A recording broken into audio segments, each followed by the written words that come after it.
محترمو نن چې کومه زموږ وظیفه ده نو د ړومبۍ روژې ډېره زیاته خاص وظیفه ده. که څوک هم دا وظیفه کوي نو الله پاک به د انسان ته په ریبونو باندې پیسې محترمه دا ورکړي. الله پاک به د انسان قسمت او تقدیر کولاو کړي. الله پاک به د انسان په ژوند کې د رزق بارانو کې دومره رزق به الله پاک د انسان لور کړي چې د انسان به سنبالولی نه شي. الله پاک به ولې صحت ورکړي، عافیت به ورکړي. د دې سره سره الله پاک به د انسان ته پرسکونه زندگی ورکړي. محترم یاد ساتئ، هر قسم حاجت دا به الله پاک ستاسو پوره کړي. هر قسم مشکل الله پاک به تاسو له د هغې نه نجات درکړي. هم نن دا وظیفه وکړئ، ځکه نن لومړۍ روژه ده. دا وظیفه وکړئ، انشاءالله العزیز الله پاک به ستاسو تمام کارونه، ناممکن کارونه به الله پاک تاسو له حل کړي. هغه څیز چې له تاسو پوره میلاو شوی نه دی او تاسو د هغې په طلب کې یئ، دا به الله پاک تاسو له په ښه طریقې سره درکړي. بسم الله الرحمن الرحیم.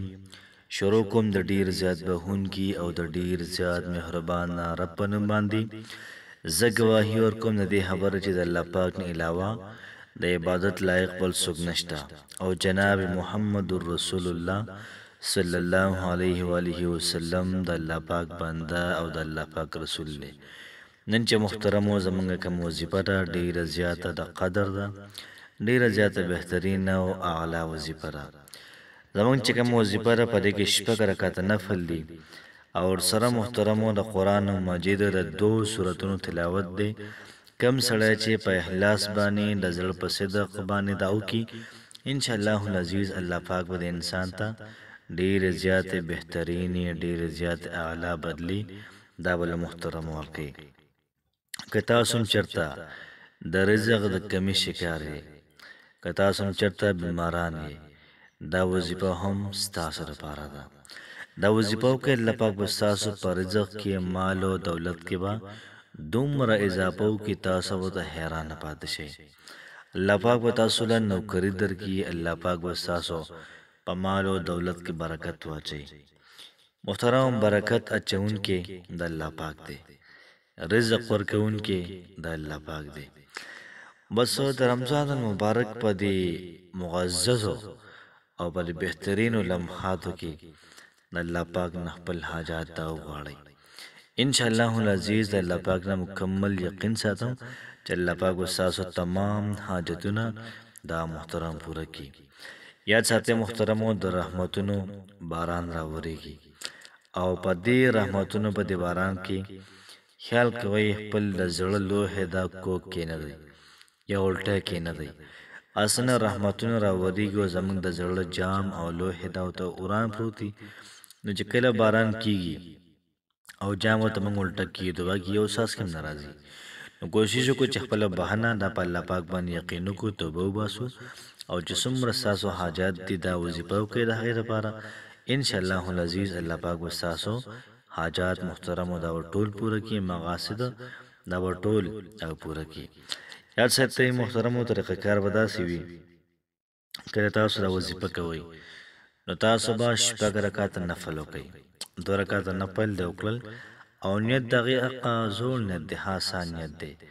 نیت کوم د زړه د اخلاصه 2 رکعته نفل صلات حاجت مونځ ادا کوم په دې حاضر وخت په رضا د خدای خاص خدای تعالی را محمد کعبه شریف په لور کو. الله اکبر. نو په یو رکعت کې به سورۃ الفاتحه وي، بیا به د هغې نه بعد 3 پیرې سورۃ الاخلاص یو رکعت کې وي، د بل رکعت کې هم 3 پیرې سورۃ الاخلاص وي. په دې ترتیب باندې به شپږ رکعته دا برابر کې په هر رکعت کې به 3 پیرې سورۃ الاخلاص دا وي. بیا به د هغې نه بعد محترمو د هغې نه بعد به 41 پیرې سورۃ الاخلاص وي، قل هو الله احد دا دی ویلي. او بیا به د هغې نه بعد سورۃ یاسین دا به 3 پیرې وي.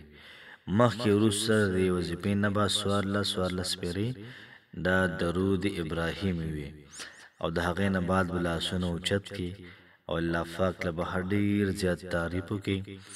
پورا د جهان واسطه به ورکړي، نبي کریم علیه الصلاة والسلام واسطه به ورکړي، د خپل مظلومیت واسطه به ورکړي، د الله پاک د بادشاه حقیقي چې کوم بادشاه دی ټولو تمام خلکو له ورکوونکی دی د هغې به ولا واسطه الله پاک لور کې ان شاء الله العزیز الله پاک وساسو تمام مسائل دا به ختم کی. محترم زمونږ رب دا ډیر زیات مهربانه دی او په دې ورځو کې په دې شپو کې خو الله پاک کوئی زمانه وغواړي چې دا رقم دل نو کوشش وکړه الله پاک نه وغواړي. الله پاک څومره غټ ذات دی نو ډیر سيزونه ته وغواړي لګ لګ نه چې څومره ډیر ته غواړي الله پاک په خوشحاليږي هر ډیر بدر کی.